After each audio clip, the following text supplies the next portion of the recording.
All right, welcome back to City View this morning. We have an important discussion here regarding the possible solutions to campus violence. With us today, Dr. Tamara Brown, Dean of the Prairie View A&M's College of Juvenile Justice and Psychology, KTRK security analyst, former FBI agent as well, James Conway, and Spring Branch ISD Police Chief Chuck Bronner.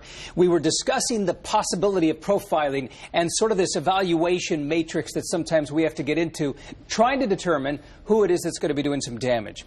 But is the possible answer as well, Chief, and I'll turn to you first, arming teachers or administrators?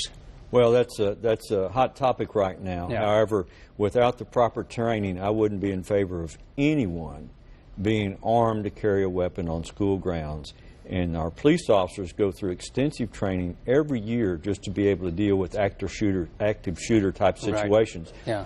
A concealed handgun licensed person, you don't know what their capabilities are. Yeah. And to just blanketly say you can carry a gun on school grounds because you have a license is a very bad idea. Okay, James, you have some opinions regarding this. Yeah, I would really echo the Chief's sentiments. I agree with him 100% and then some. Look, I had the opportunity to work on a tactical team, a SWAT team, for many years, and I know that all the training we went through in terms of not only shooting accuracy but judgment shooting, oftentimes people in tactical situations make mistakes. Yeah. So to ask an individual or a teacher who's teaching life sciences to make tactical decisions in an emergency situation is just beyond the scope.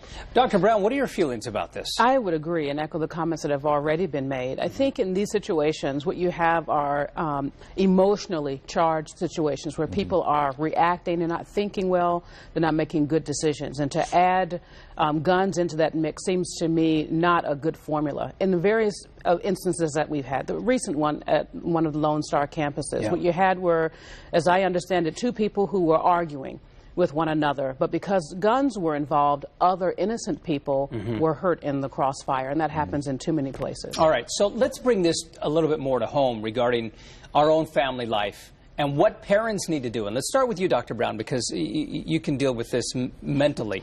And what do parents need to do? And should they be the ones saying, hey, you know what, my kid's acting a bit strange here? Are they not speaking up enough? I think parents are in a good position to be the first ones to notice when things are not as they normally are.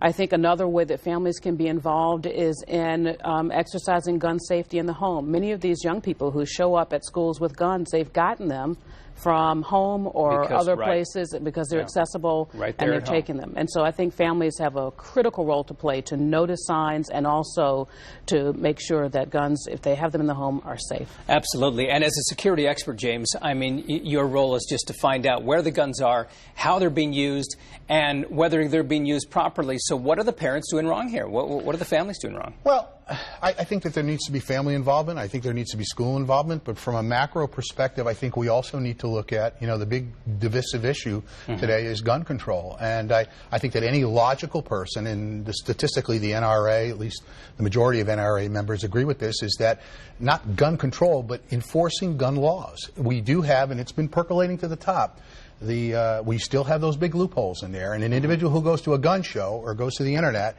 can buy a weapon without the background check, and I think that we need to stop that.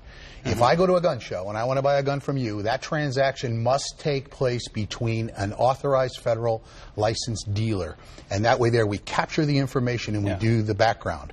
We have to do a background to drive a car, to fly a plane, to get a passport. Everything else. Let's not be silly about this. All right. Chief, you have 10 seconds here, but tell me what you're going to be doing in the future now. Are you changing daily? Are you monitoring this daily? We are changing things as far as our campus security goes. We're looking for any type of areas that may be weak that someone can get into, and trying to shore up our defenses against someone that may be coming on campus. So.